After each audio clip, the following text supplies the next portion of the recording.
This is your 91.3 FM 3030 Sports Update. The Buffalo Bills rookie minicamp begins today with 35 players scheduled to participate in the 3-day workout at One Bills Drive. The group will include all 8 draft picks, 16 undrafted free agent signees, and 9 roster players. Tight end Chris Gregg became the Bills' first rookie to officially sign his contract yesterday, and today the Bills have signed 4 more in wide receiver Marquise Goodwin, safeties Duke Williams and Jonathan Meeks, and kicker Dustin Hopkins. The Bills' first 3 picks in E.J. Manuel, Robert Woods, and Kiko Alonso have yet to sign their rookie contracts. Around the rest of the NFL, the Arizona Cardinals signed former Miami Dolphins linebacker Carlos Dansby to a 1-year deal. The Buffalo Sabres have fired assistant coaches James Patrick and Kevin Adams, but will keep Teppo Numminen and Jim Corsi. Sabres head coach Ron Rolston said he hopes to have his staff finalized by the end of the week. One of the coaches that could be added is Chad Cassidy, who took over as interim head coach in Rochester and has been Rolston's top assistant coach for 7 years. Around the rest of the NHL, Ottawa moves to round 2 after beating Montreal in Game 5, 6-1. The Blackhawks also advanced to the second round, downing the Wild 5-1. And the Penguins shut out the Islanders 4-0 to take a 3-2 lead. There are 4 games tonight. The Bruins lead the Maple Leafs 3-1. The Rangers and Capitals are tied 2 apiece. The Ducks lead the Red Wings 3-2, and the Kings lead the Blues 3-2. In the NBA, there are 2 Game 3s tonight. Golden State San Antonio is tied 1-1, and the Miami-Chicago series is tied 1 apiece, with Luol Deng and Kirk Heinrich ruled out for Game 3. I'm A.J. Speier, and this has been your 3030 Sports Update on 91.3 FM WBNY. And now, the Sports Reporters Radio Show on WBNY. He was taken shockingly too high. He was way overdrafted. You know who it's unfair the most to? Yeah. To this young man. Because even though it's going to make him some money, will money buy long-term happiness for E.J. Manuel in Buffalo, New York?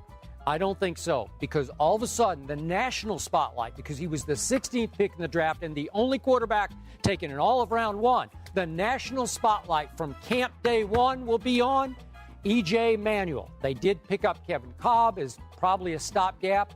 Well, I told you yesterday, E.J. at best is a long-term project. Now there will be some pressure, growing pressure, to insert him into the lineup. If the Bills fall on hard times, as they well might, by midseason, there will be a growing outcry in Buffalo. Put the kid in the game.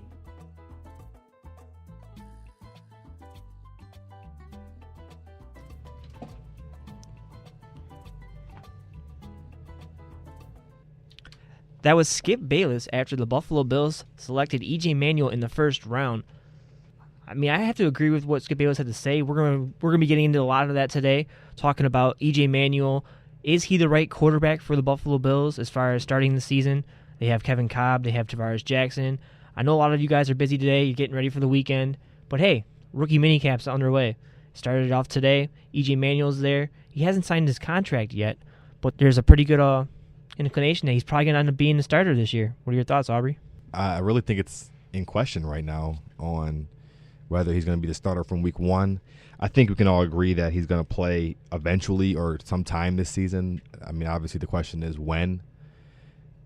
You know, obviously I've said numerous amount of times that he should just start right away. We're not a team that I don't think are going to make the playoffs next season. I could be wrong, but I think he's a guy that probably should play right away. He probably shouldn't play right away simply because of the fact that he's not developed and he's not the fine-tuned prospect of an Andrew Luck or, you know, RG3 or some guys like that who started from day 1. But, you know, I think he should just start from day 1. I think that we have good pieces around him. We have a decent offensive line. I think we should just, you know, go through the growing pains with him as the season progresses, because the sooner you get him in there, the sooner we can figure out, is he our franchise quarterback? When I look at E.J. Manuel and I look at the fact that he was taken in the first round, I'm thinking to myself, he's not ready for this. He's not ready to be the starting quarterback. He was projected to be a third-round pick. There's a reason why. There was 5 other quarterbacks on top of Mel Kiper's and Todd McShay's board ahead of him. He's not ready. Why put him in there? Why put the pressure on him in this season to go and try to win games when it's not going to happen this season? I mean, the New England Patriots are clearly better than the Bills. The Miami Dolphins are probably going to have a better record than them. The Bills aren't making the playoffs this season. Why start E.J. Manuel? I think you just answered that question. What pressure is there if you're not going to the playoffs this season? But you're talking about a fan base here in Buffalo that's been pissed off ever since the Music City Miracle against Tennessee. The Bills have not made the playoffs since. Everyone in Buffalo wants them to make the playoffs. If you put E.J. Manuel out there and they don't make the playoffs, what's going to happen to the fan base? They're expecting them to win. The fan base is going to be the same it has been the last 13 years. Still loyal, but upset. So, okay, you don't think E.J. Manuel gives them the best opportunity. Do you think Kevin Cobb gives them the best opportunity then? Is that what you're saying? That's what I'm getting from what you're saying right now. Well, when I look over at E.J. Manuel, and if you end up putting him in there and he fails, what damage is it going to do to his psyche, as we saw with J.P. Lossman when he struggled a little bit? You go with Kevin Cobb, the Bills are not making the playoffs already, right? So you give him a second chance. Maybe he can find a way to get the Bills in the playoffs. If so, then great. If not, you give E.J. Manuel a chance behind him to see what a quarterback does in the NFL and get an idea. Kevin Cobb's been a starter in this league. He really hasn't gotten many great opportunities, though. You look over at Arizona, they had a terrible offensive line. They didn't have a running game. They had Larry Fitzgerald, but he was double-teamed. He had a bunch of injury problems from there in Philadelphia. Why not go with Kevin Cobb instead of E.J. Manuel his first season? Honestly, I wouldn't have a problem with that, to be really honest with you. I think after he was first drafted, we came on, and I said that I didn't think that he was going to start right away, and I thought that everybody was overlooking the situation, even though he was taken in the first round, and he wasn't projected to go in the first round. But like you said, I do believe that Cobb should be given the opportunity. I think it's honestly going to come down to who performs better. I really think it's going to be a competition. I think it depends on how both of them look in the preseason. More notably, how is E.J. Manuel going to look? How quickly does he pick up the offense? I mean, it's a new offense for everybody, so you really can't tell if it's him or the offense because nobody's going to be in this offense because there's nobody from Syracuse that came in, so therefore nobody really knows the offense. So I think it's going to be an adjustment period. But, I mean, as a rookie quarterback, what else do you expect? He's going to have some growing pains either way it goes. Robert Griffin III, Andrew Luck, all those guys had some growing pains. I think Andrew Luck led the league in interceptions last year, but, I mean, you take the good with the bad. I mean, I'm not saying he's on that level of a quarterback of the Andrew Luck. Maybe eventually he might be. But, I mean, he's got all the physical attributes you need from the quarterback position.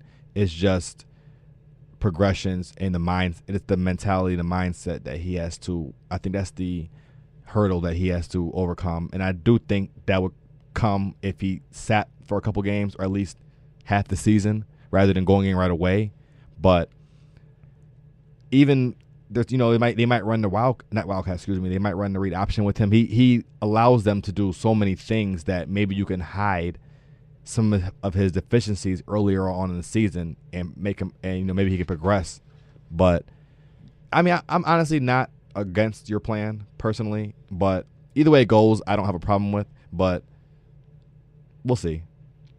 The one thing that everyone fails to realize, I mean, obviously, yes, he has a lot of attributes that would make him a successful quarterback.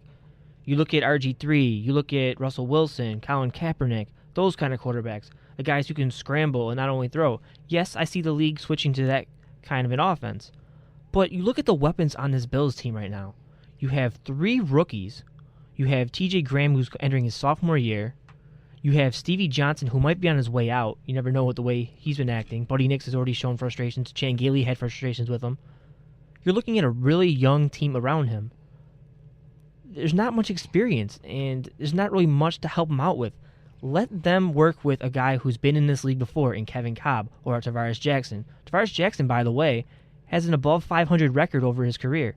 Why not go with the veteran? Let them show E.J. Manuel the ropes and how to be a quarterback in this league, and then in year 2, let E.J. Manuel take over, because if you remember his days at Florida State, he made a lot of mistakes. I mean, even when he was running outside the pocket, he carries the ball too far out, and the ball security was a huge issue for him.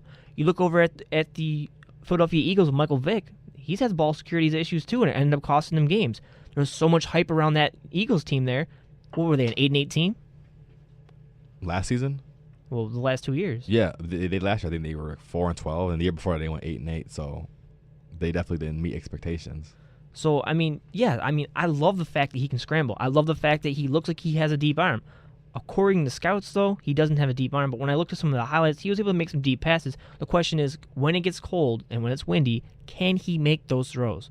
I'm not ready to put him in that pressure yet. I'm not willing to put him in against New England for his first start of the season yet. So, yes, go with Kevin Kolb or Tavares Jackson. I don't care who it is. But, yes, definitely give him his time during preseason when the games don't matter, and if he loses confidence, I have no problem with going with Kolb or Jackson because they're not making the playoffs this year. Yeah, I do agree with. I think while I don't think there's much pressure, I think Week 1 versus Tom Brady and the New England Patriots in the division rival is a lot to ask for a rookie quarterback. I think that's a lot to ask for any rookie quarterback, not just E.J. Manuel, but any quarterback for their first game to go against arguably a top 2 or 3 quarterback in the league. So that would be a lot of pressure. At the same time, though, you don't know, well, specifically for that Week 1 game, you don't know, at least New England-wise, you don't know what Bills' offense is going to look like. You don't know what they're going to run. You don't know what their defense is going to look like. So I think that would give, E.J. Manuel, if he was to start, an advantage, along with any other quarterback. My only thing with Kevin Kolb starting is that I think it limits you in terms of what you can run, just like Ryan Fitzpatrick. You can only run to your quarterback's strengths, and if he can't throw the ball deep, I think that takes away a lot from an offense that has brought in speed guys for that purpose. You brought in Goodwin from Texas, the third-round draft pick, a 5'8" guy who ran, I think, a 4.1 or 4.2 40. I mean, I don't want him to get misused like Graham did last year, running bubble screens every play when you can clearly run by a cornerback. You need a quarterback to get him the ball. Kevin Kolb does not have a strong arm. He does have a decent arm. But honestly, he's not that much of an improvement, in my opinion, than Ryan Fitzpatrick. I think he's just the same guy who doesn't play. He's not as tough. Maybe he has a little maybe a little bit better of an arm. But, I mean, if you look at the two guys, they're not that much different, in my opinion. So, listen, when I hear the fans saying, yeah, I want to see E.J. Manuel start, he's a first-round pick, I understand where they're coming from. They don't have anything to lose. I mean, you're exactly right. They're not going to make the playoffs. Why not put him in there? I mean, you can get a great first-round pick the next season. Why not do it? I mean, I understand. Kevin Kolb, Tavares Jackson, they're both in cheaply. One of them can easily be cut from the team. I understand all that. And I understand that, I mean, they're all rookies. So basically, he can develop the chemistry this year, and it can apply forward next year. I understand that. But I'm telling you, give Kevin Kolb a chance. He hasn't really been in a great situation yet. E.J. Manuel had question marks coming out of the draft. The Bills were the only team who wanted him in the first round. He was clearly a late second round or a third round pick. You heard Skip Bayless say it. Why not go with Kevin Kolb or Tavares Jackson? If any of you out there listening want to call in and give your opinion on the subject, the number to call is 716-878-5104. That's right, 878-5104. We will answer and put you on the air. But going back to the subject with the Bills, whether or not they want to start E.J. Manuel, I've noticed an interesting trend because I did some research on quarterbacks who were drafted in the NFL. From 2004 to 2007, every one of those quarterbacks taken in the first round did not start Week 1. From 2008 to 2012, 10 quarterbacks of the 15 that were selected started in Week 1. 14 of the 15 quarterbacks started in Year 1, and obviously Jake Locker being the only quarterback who started Year 2. Yeah, I think that shows that there's a new trend in the NFL, and where it's a win-now league. Yeah, it's a win-now league. I mean, these coaches don't have that much time. You used to be able to get, 4 or 5 years as a coach to really, put your stamp on a team. Now, you got 2 or 3 years max. If you go 2 years in a row losing, you're probably done. 3 usually 3, because they usually say the third year is always the year to really judge a coach. But if you don't have a quarterback, there's nothing much to judge from. So I feel like when a lot of teams now, they feel the pressure of needing to get that Tom Brady, that Peyton Manning, and they have to put them out there right away because they want to win right away, and the options they have on the team just don't give them the opportunity to do so. Look at the Redskins. They forfeited a lot for RG3, but nobody's talking about that now. The Giants gave up a lot for Eli Manning. Nobody talks about that because there's no true price for a franchise quarterback. Any team would take one of those guys. So I'm a big believer in doing whatever you have to do to get that quarterback, because when you get a franchise quarterback, it really takes away from a lot of other deficiencies you might have on that team. So like you said, though, obviously, I think you said 10 out of 15. That's a staggering number. Wow. Started week 1. And Jake Locker was a guy that was talked about as a surefire number 1 pick had he not stayed the extra year.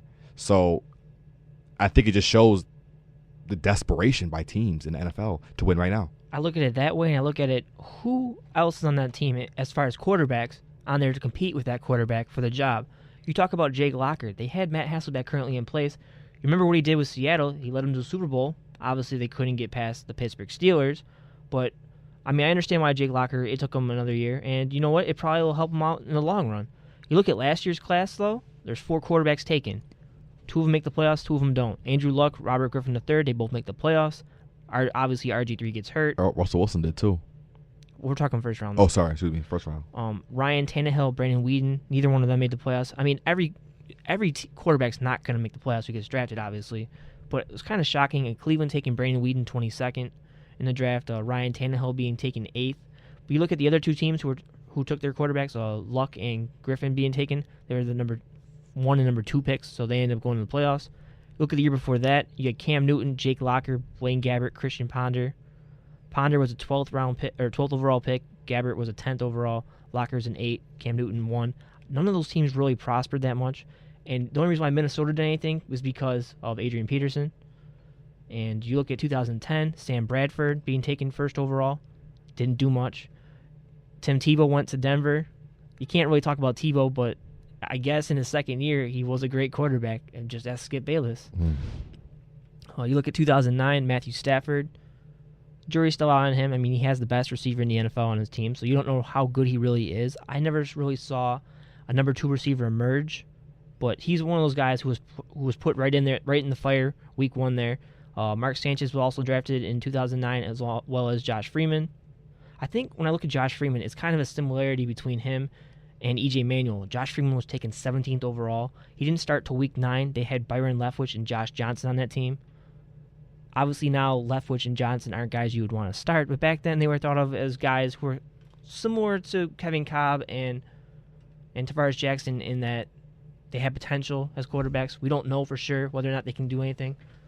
Tampa Bay's been a competitive team ever since they got him, but there's talks that maybe the Bills might have traded for Josh Freeman in the offseason. So as far as the Bills starting E.J. Manuel and not, I'm against it. I want Kevin Kolb starting. I want him or Tavares Jackson. I want him to learn. I want him to learn the ropes. Yeah. Just real quick to piggyback on what you said. I think honestly, if you're the Bills, you can't really go off of the trends. I mean, I know a lot of people want to do that and say, is it better to sit 1 year? Is it better to start right away? Let's go look at previous quarterbacks and what they've done. But all those quarterbacks, didn't stay off 4 years in college. Cam Newton played 1 year of D1 football. So, I mean, he's not to blame for their troubles either. Their no. defense was terrible. Yeah, their defense was horrible. I think Cam Newton I would take Cam Newton in a heartbeat. And the Bills were claiming to want to get him at 3, and I would have loved Cam Newton. He's the perfect quarterback for the Bills. But I don't think if you're the Bills, you need to go off a trend. I think you need to go off of what you see performance-wise in training camp and in preseason. And I think that's when it should be determined who should win. I think it's going to be a quarterback battle. I think whoever doesn't win between the Kevin Kolb and Tavares Jackson will get released. I don't see Kevin Kolb getting released. Honestly, they paid him to either be a high-paid backup or a really low-cost starter. And I think he is going to start in week 1 and at least play until week 7, week 8. Personally, I don't really see us being as horrible as everybody else is saying. Maybe because the schedule isn't the greatest. I know we have a lot of tough games at home, but we do start off the season, I think 6 of the first 8 games are at home. So, I mean, if there's any chance that you want to start off fast, you have 2 straight home games versus Tom Brady and Cam Newton. If you're ever going to make a mark, that's what you have to make the mark right there in the first 2 games of the season. You have to at least win one of those games, at least win one. With E.J. Manuel, though, do you think the Bills really have a chance going up against New England?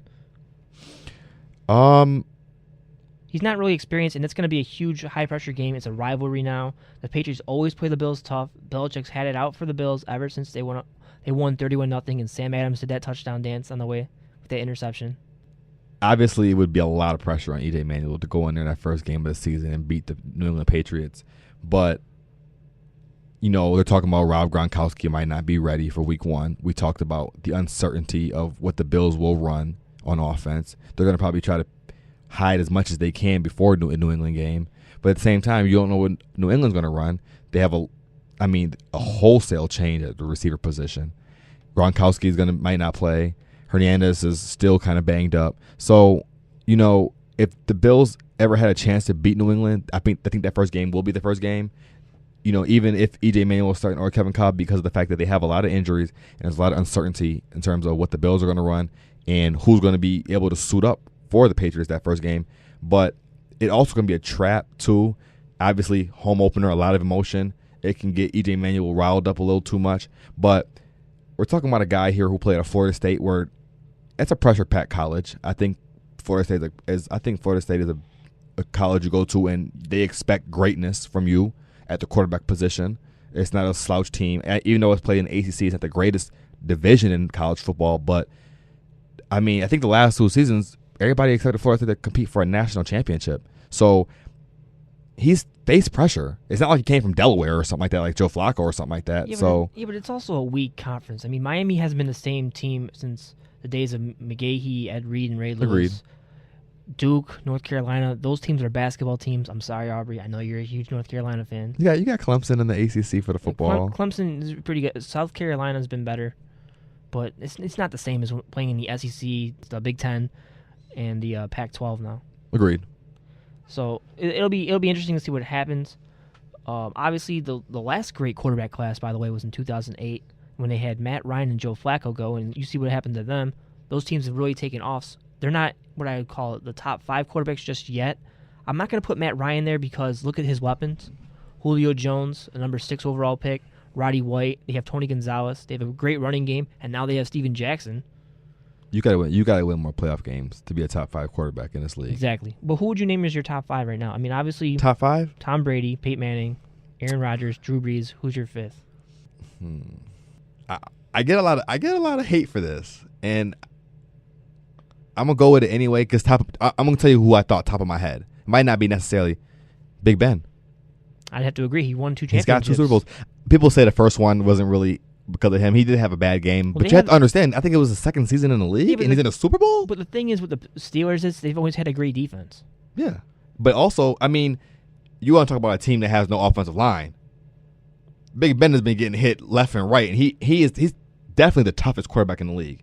Probably the toughest quarterback in the league. He gets destroyed he gets probably sacked 3 or 4 times every game. I don't want to say it's karma because of what happened to the motorcycle incident, but ever since that happened, he keeps getting hurt and he keeps playing through it. And he plays right. Last year when I knew when he didn't play that game, it was serious because he never misses a game. He was getting that offensive line has been horrible for years. They have I think Marquise Pouncey at the center, and that's it. Nobody else in the line is even legitimate. I think they have the Castro, the guy they drafted last year from Stanford, but he got hurt against the Bills. Go figure. But even in that preseason game, he was getting destroyed, and it's just, I think, and you have to give him some weapons. Now he lost Mike Wallace now, so now you're looking at Antonio Brown's got to step up, Emmanuel Sanders is going to have to step up. And there's a problem between Hines Ward's gone. There's a problem between him and Antonio Brown. Apparently, there's a contract thing because he was really mad because Emmanuel Sanders apparently wanted too much money. The Patriots tried to sign him to a restricted offer sheet. Obviously, the Steelers matched, and he's back because they didn't want to lose him. They have Jericho Cotchery now playing the slot. It'll be really interesting to see what happens in Pittsburgh. And I believe they have a new running back now, too. Yeah, because I know Rashard Mendenhall, he signed with the Cardinals. They signed They got Le'Veon Bell in the 2nd round from Michigan State. I think, most people would say it's going to be a down year for Pittsburgh, but I know me personally, I think Mike Tomlin is one of the best head coaches in the NFL. Without a doubt. So I think that just him alone is going to make them a team. I'm not sure if they're going to make the playoffs this season because I think, obviously you got Baltimore, who I think you can't discount Baltimore. Well, we have a caller. Caller on the air. Yes, Mario Burks, please. Wrong number. Maybe one day, AJ. Maybe one day. Well, we had one day. You just weren't here for it. Of course. Maybe I'm the issue then. Maybe. But like who's saying, well, you did tell me before the show you're gonna leave 5 minutes early, so watch what happens. I'll probably get 5 phone calls during that time. Maybe somebody come in the last 5 minutes. If you want to call, 3:55 is the time to call because I'll be leaving clearly. But yeah, like I said though, I think Big Ben is a top 5 quarterback. I know people probably bash me, throw me under the bus, all these kind of sort of things. Because, I mean, I'm sure somebody else can name somebody. I'm not ready to put Joe Flacco up there. I think it's preposterous how much money he got. I can't believe that. And because of that, they can't even sign anybody. So if you're Baltimore, you got to look at Joe Flacco like, hey, man, we deserve some bread. We deserve some bread, too. I mean, you didn't win a Super Bowl by yourself.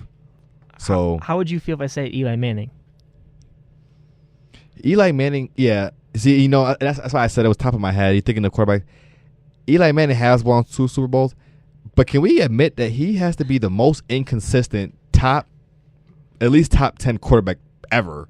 I mean, he's so inconsistent. I mean, one game he can look like the best thing since sliced bread, and then the next game just look horrible. And by the way, and the team follows him because one year they'll be really good, and the next year they'll be horrible. And by the way, he's one of those guys who did the plan that I wanted the Bills to do for E.J. Manuel.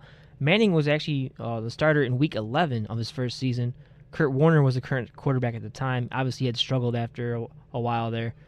But you look at what happened to Eli Manning. He's won 2 Super Bowl rings. You mentioned the inconsistency as well. I really think that he should have at least waited until his second year to start. But obviously, he ended up winning 2 rings, so I can't really say much. First Tom Brady, too. The best.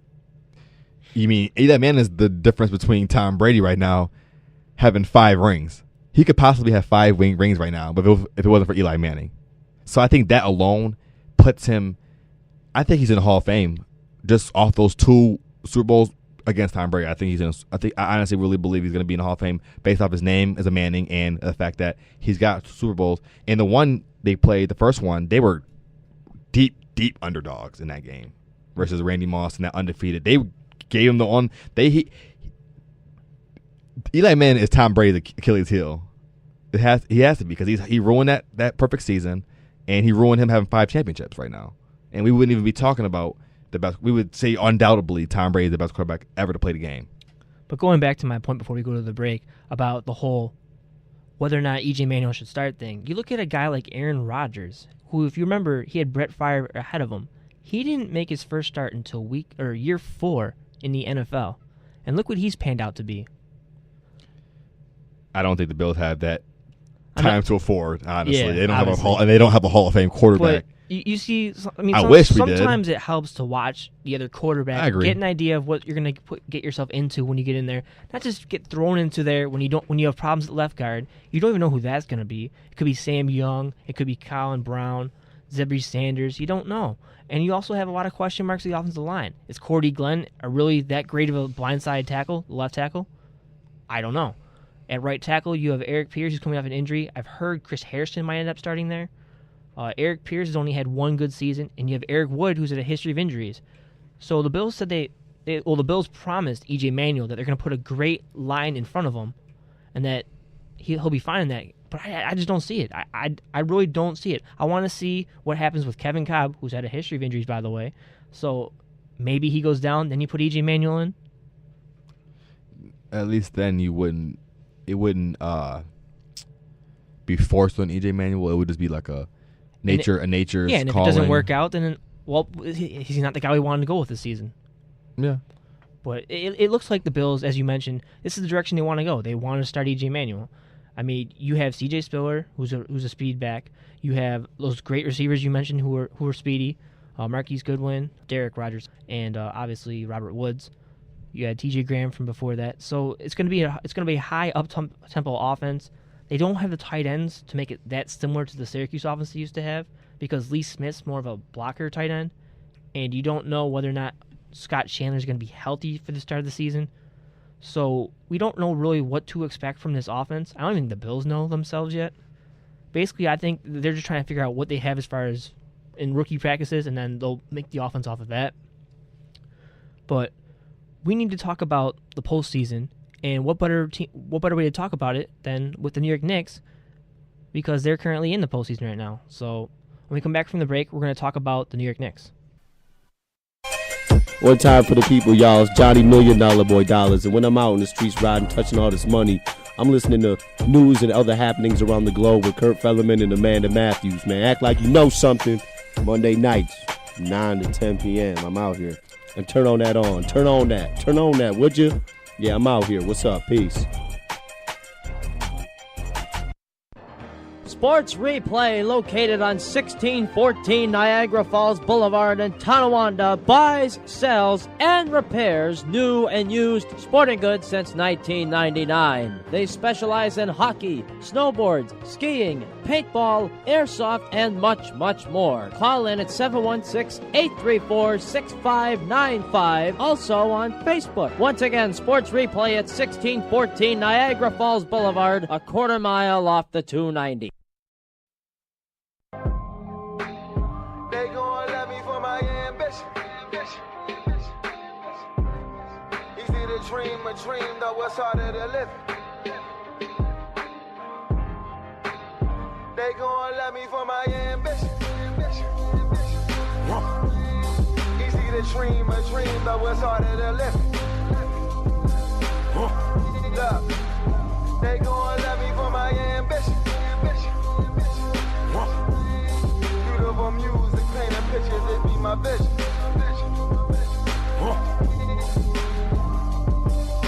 This is your 91.3 FM 3030 Sports Update. Rookie minicamp begins today for the Buffalo Bills, which means quarterback E.J. Manuel will begin his stint with the Buffalo Bills. Joining Manuel will be newly signed tight end Chris Gregg, who agreed to a contract. It's also been reported via Twitter that fourth-round pick Duke Williams has also agreed to terms with the Bills.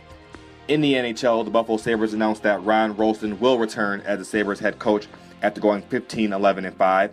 With that, the Sabres also announced the firing of assistant coaches James Patrick and Kevin Adams. 4 games on the schedule tonight, featuring 2 Game 5s as the Toronto Maple Leafs take on the Boston Bruins and the New York Rangers take on the Washington Capitals.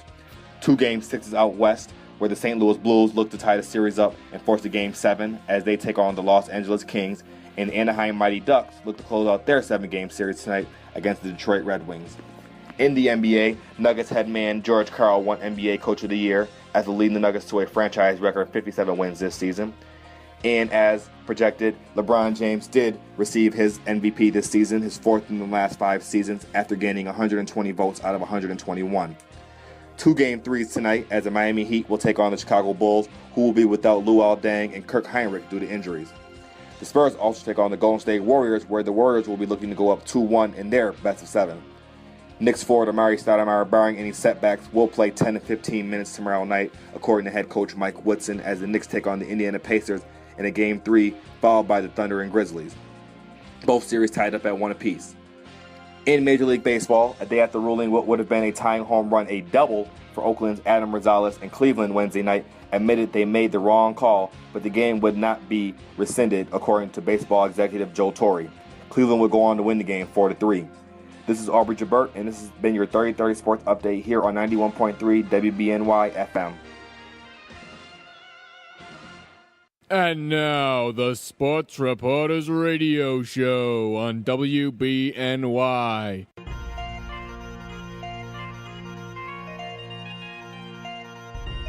Right now, it's just all about winning games. Keep advancing in these playoffs. I've been waiting my whole life to play in the playoffs, so I'm just living in the moment right now. When shots go in, it eases up everything. I mean, it takes a lot of stress off all the situations out there on the basketball court. It's when you don't make shots, when you're trying to figure out what you're going to do next. Should I take this shot? Should I, the next one going to go, and you start thinking. But when shots is falling, the game is much easier.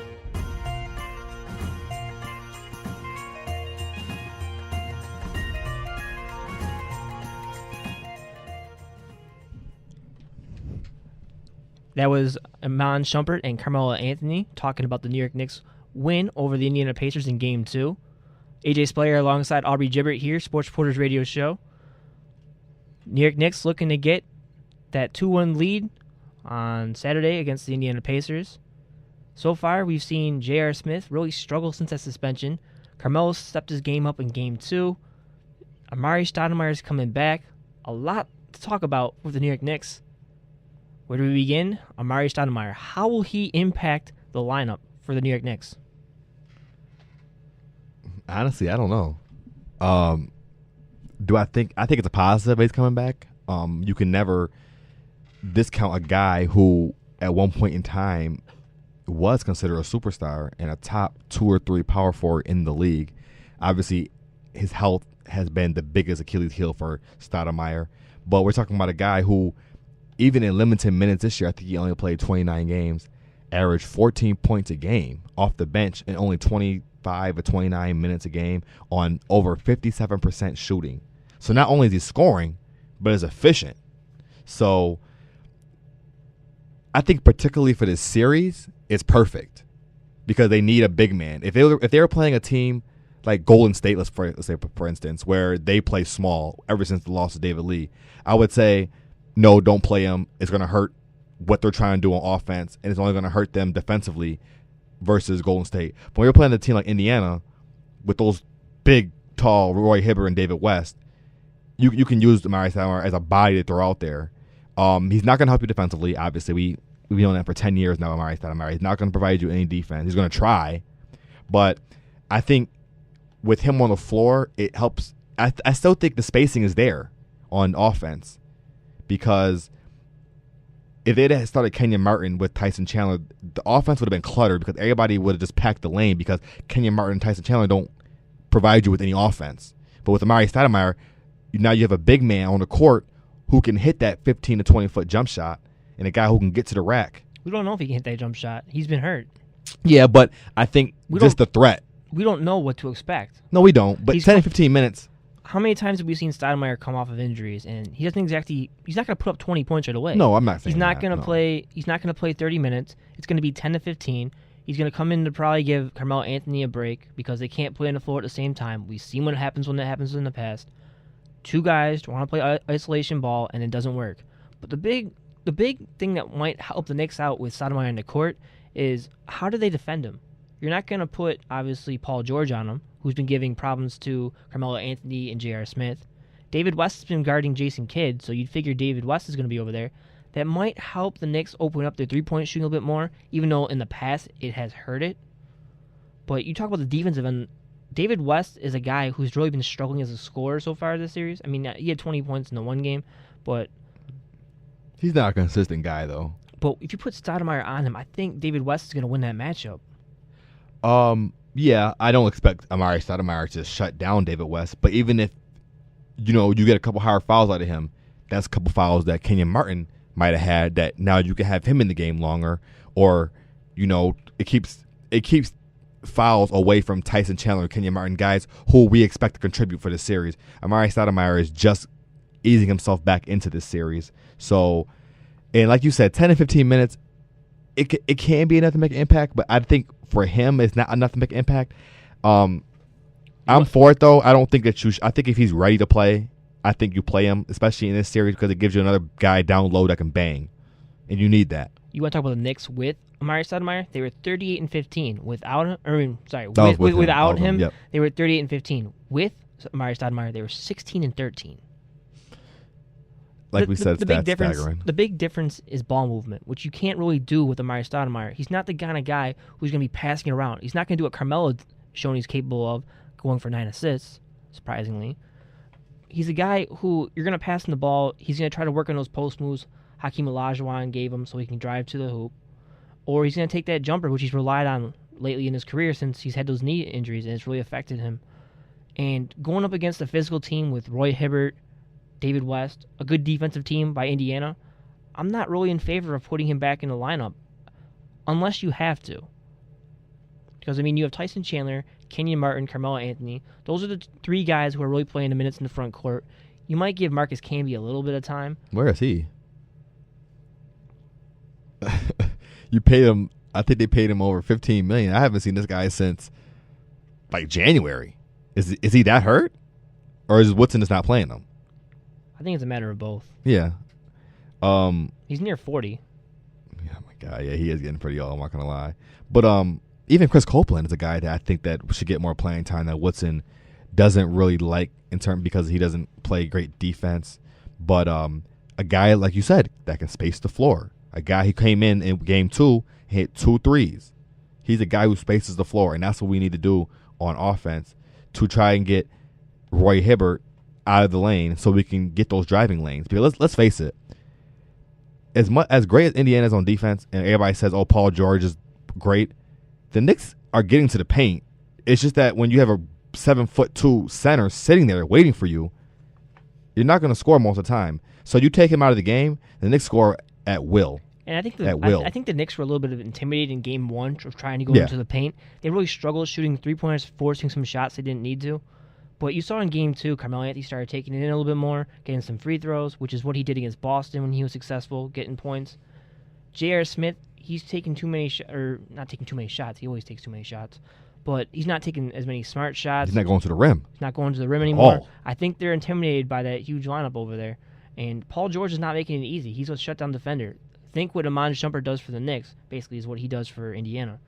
And Shumpert, I mean, he's been playing a lot better lately. He's a guy who had the same injury that Derrick Rose had, came back, surprisingly, had a great performance in Game 2. He had a big dunk. Woo. What a momentum changer. That right there deserves a moment of silence. Just that. I couldn't. You should have seen my jaw. My jaw dropped. The way he caught that. He caught it behind him and slammed it in.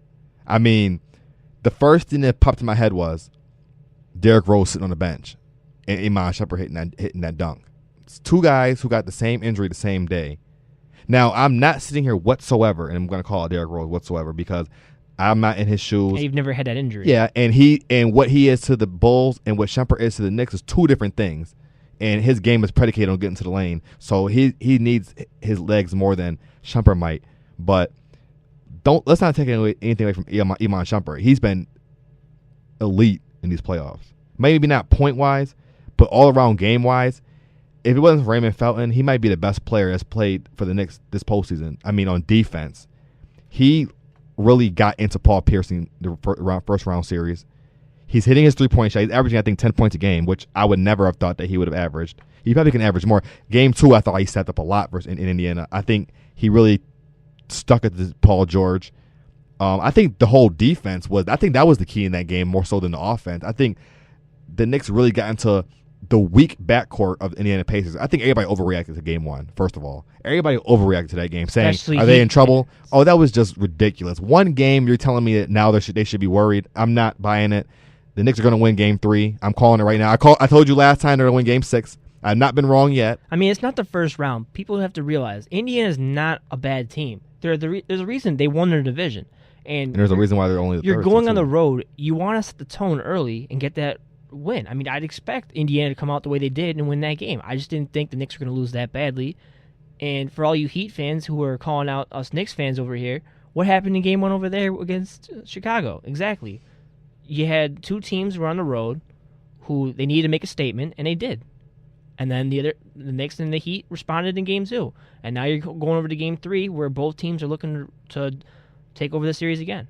And honestly, I mean, this might not sound – people might not believe me when I say this, but I really think that the pressure now is on Indiana and Chicago to defend their home court because the Knicks and Miami have all the momentum now. You won Game 2, you're going on the road, you have confidence. I don't know about momentum. It looked like Indiana was packing it up in Game 2. Yeah, but because of the fact that Carmelo Anthony came alive.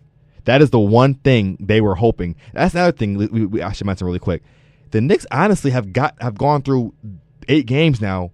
Well, I'll say 7 for Carmelo Anthony. But honestly, they've gone through almost 8 games now with really their top 2 stars not shooting the ball well. J.R. Smith has been horrible. Let's not put any sugarcoat on it. He's been horrible. Carmelo Anthony, my favorite player, has been not to my expectations until the last game, until the second half. But he still finds a way to get points by going to the line. Yeah. So if you're Indiana, the last thing you want to see is J.R. Smith and Carmelo Anthony get any stroke back. If they get any stroke back and get any momentum from their late season run, Indiana has no chance. No chance. Well, you mentioned J.R. Smith. I mean, obviously, that's been a real big difference between the Knicks' dominance in the playoffs and not. Obviously, they won the first 3 games against Boston. It's changed ever since that J.R. Smith injury. Lucky to get by in Game 6. Obviously, in the third quarter, they really started to take over. But you look over at J.R. Smith's stats. Since he was suspended, he shot 26.3% from the field. He was shooting 43.5% in the first 3 games. That's really been the big difference. I mean, the ball movement has something to do with it. Obviously, teams have adjusted to the way they've been playing.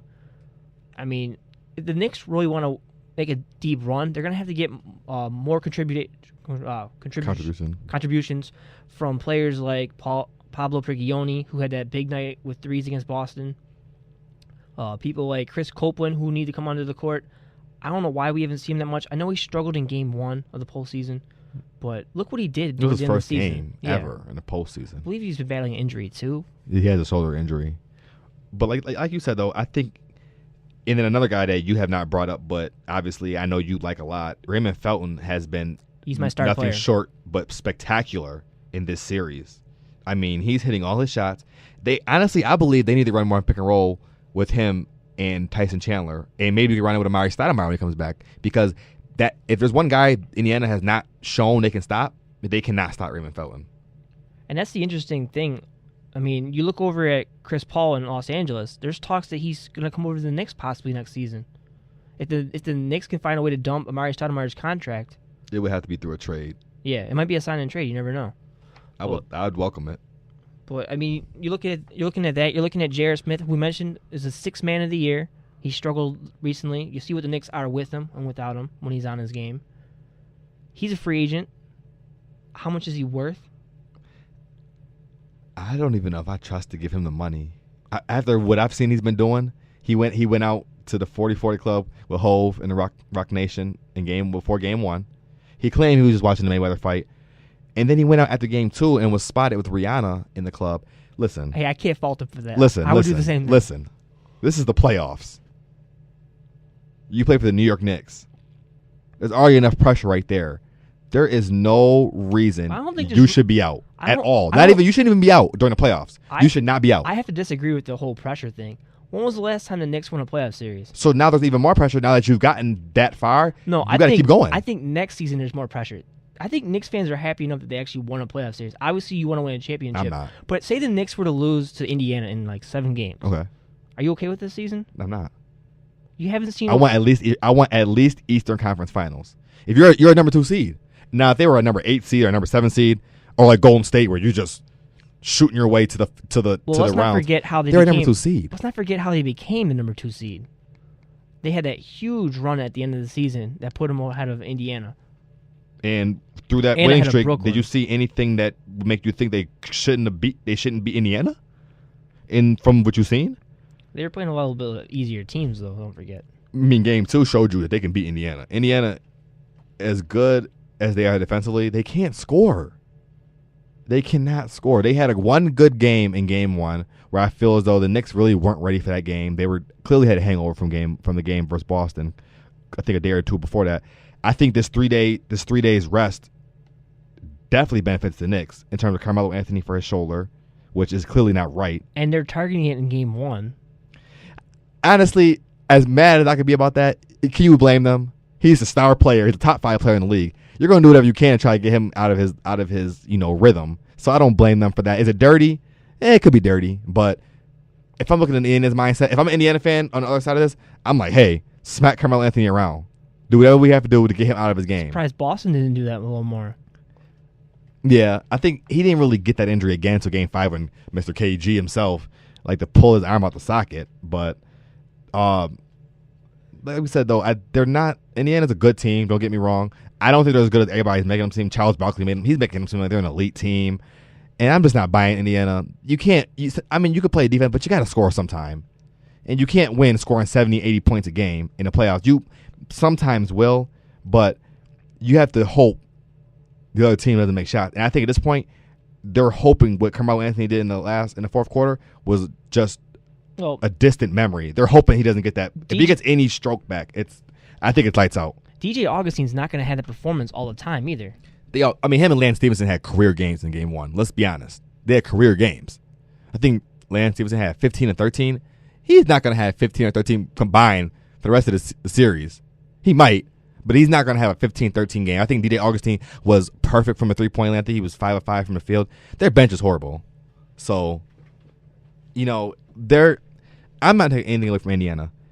I just expect the Knicks to, first of all, I'm going to go in tomorrow and win. I expect them to win tomorrow and that's all they have to do is win one game and get that home court back.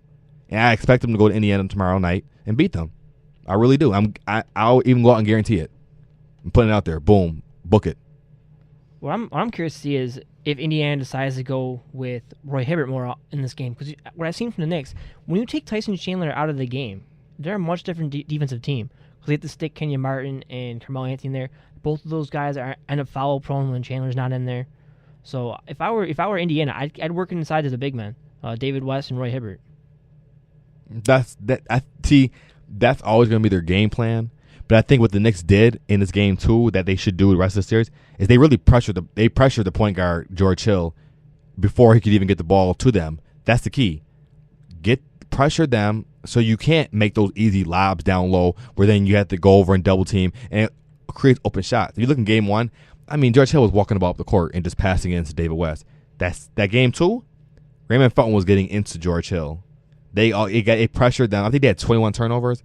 I mean, Jason Kidd was getting into Paul George. Let's be honest. Jason Kidd is not going to get you 10 points a game anymore, but he's going to play solid defense, and he's going to get you rebounds and get you assists, and that's all we need from him. I'm fine with what he gives us. They played really tough defense, and they play defense like that the rest of the series. I don't care if they score 90 points. They're going to most likely win 3 of the next 5 because the way they played defense in game 2 was spectacular. More so than the offense, their defense was spectacular. Again, you're not facing a really great offensive lineup, though. I mean, this is a team that lost Danny Granger early in the season, and they've been relying on their defense ever since. I mean, they're the second best defensive team. We have a caller. Caller, you're on the air. Yeah, is Mike there? Wrong number. They thought you had left. That's why they were calling. I know they did.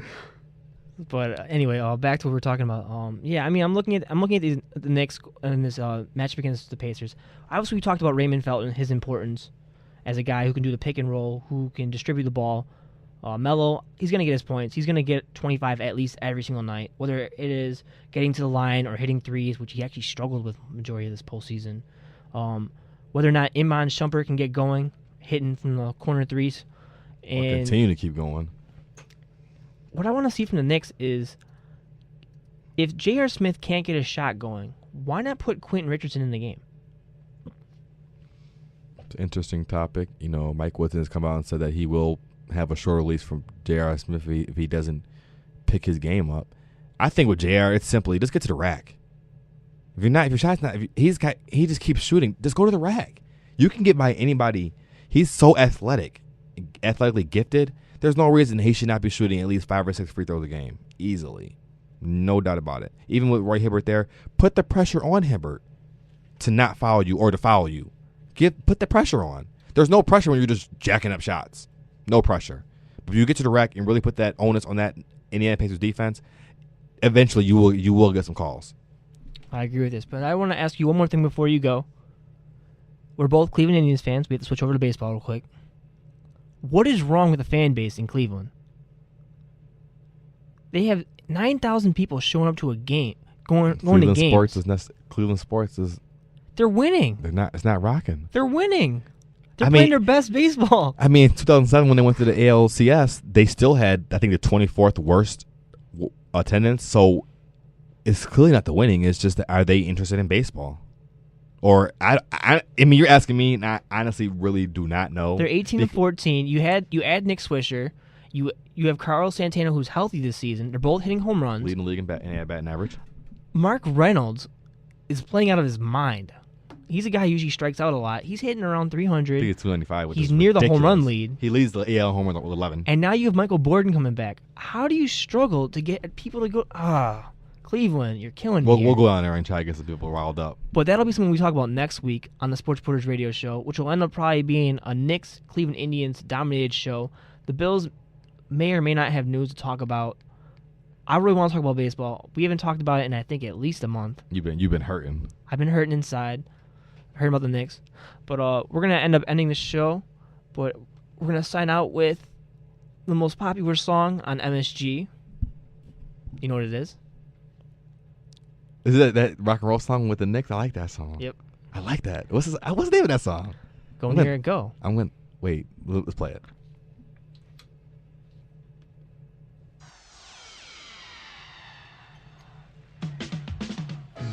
We are the New York Knicks. We are the New York Knicks. We are the New York Knicks. We are the New York Knicks. Say go New York, go New York, go. Go New York, go New York, go. Say go New York, go New York, go. Go New York, go New York, go. We're back on track on the floor, scoring Morris 94, and the Knicks are hardcore. And I'll tell you like this, we ain't never looked sharper. With Hubert, Bonner, Gray, and Harper, it's the Knicks, and we're back on pace. Everyone's gearing championship race, and the fans are going crazy, and they're doing it for a reason. Cause 94 is the Knickerbocker season. You better believe the Knicks got all that it takes. We're shooting 3-pointers, and we're running fast breaks, and if your defense makes a mistake, then BAM! You ain't dunks in your face. This is a team you don't wanna miss. We are New York. We are the New York Knicks. Go New York, go New York, go! Go New York, go New York, go! Say go New York, go New York, go! Go New York, go New York, go! Say go New York, go New York, go! Go New York, go New York, go! So yo, bust it, all you hear is a swish. Threes by Starks and dunks by Smith. And no rebounds, if that's the case, we put Oakley and Mace in your face. We draw charges and we set picks. We are New York. We are the New York Knicks. Say go